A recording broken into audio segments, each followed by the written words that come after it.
Olá pessoal, tudo bom? Meu nome é Rafael, vocês já conhecem. Estamos aqui novamente para responder alguns questionamentos do Yahoo Respostas. Vamos lá? Aqui temos uma pergunta interessante em relação a agravo de instrumento. A pergunta é a seguinte: o que quer dizer no processo? A nona turma, por unanimidade, decidiu negar provimento ao agravo. Ganhei ou perdi? Pois é. Isso depende. Quem entrou com agravo? Você entrou com agravo? Ou foi a outra parte? Apesar de a pessoa estar falando ali que foi um processo contra o INSS, nós não podemos saber aqui de antemão, sem saber, sem analisar o processo para saber quem é que ganhou ou perdeu. Mas eu posso explicar para que serve um agravo. Como funciona? O agravo ele é um recurso para decisões interlocutórias. O que seriam essas decisões interlocutórias? Decisões interlocutórias são decisões que ocorrem no meio do processo, mas que não põem fim ao processo. Certo? O que acontece? Vou lhe dar um exemplo. Quando uma pessoa entra com um pedido contra outra pessoa ou contra uma entidade, não importa, entrou com um pedido e dentro desse pedido tem, digamos, pedido de gratuidade de justiça e o juiz nega, o processo não acaba. Se o juiz negou a gratuidade de justiça, você paga as custas ou você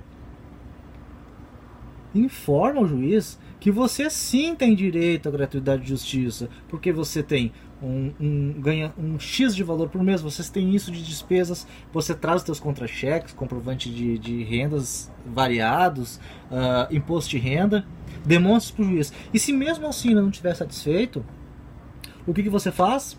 Você entra com um agravo, que é um recurso dentro do processo que não é aquele que quando o juiz nega lá no final, encerra tudo o processo, ganhou ou perdeu. Não!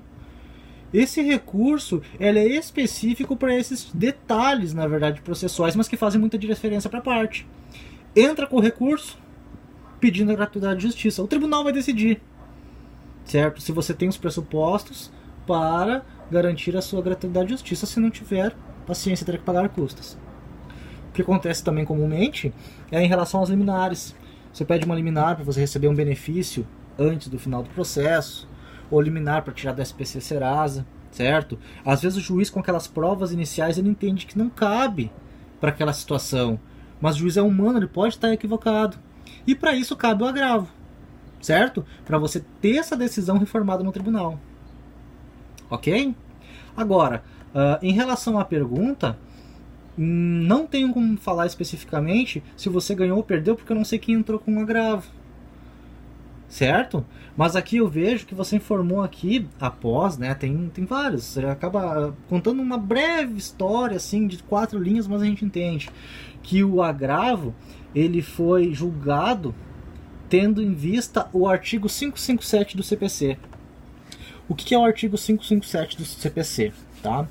Vamos abrir aqui, mas ele fala que o relator, certo? Deixa eu abrir aqui, ele negará seguimento ao recurso quando ele é manifestamente inadmissível, improcedente, prejudicado ou em confronto com súmula ou jurisprudência.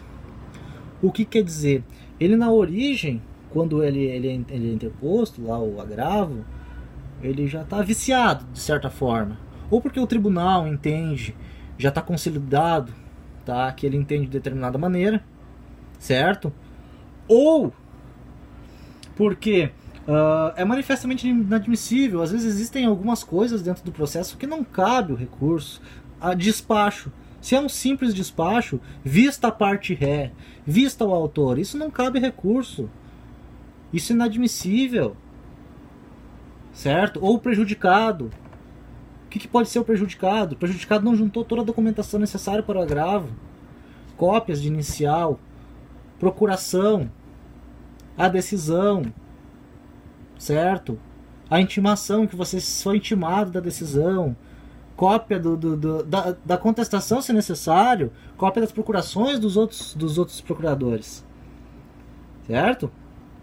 Mas espero que, apesar de ser não consegui esclarecer o suficiente, porque eu não tinha acesso, não tenho na verdade acesso a esse processo em si, Mas eu acho que um pouco eu consegui explicar em relação ao que quer dizer negou, ou denegar o provimento do agravo, e o que é um agravo em si, pelo menos uma base, certo, pessoal? Se vocês tiverem dúvidas em relação a alguma coisa, alguma especificidade do processo, perguntem aqui embaixo, coloquem o número do processo e qual é a vara e o estado que está correndo, porque assim eu posso lhe responder com um pouco mais de objetividade. Certo, pessoal? Um abraço a todos e até a próxima.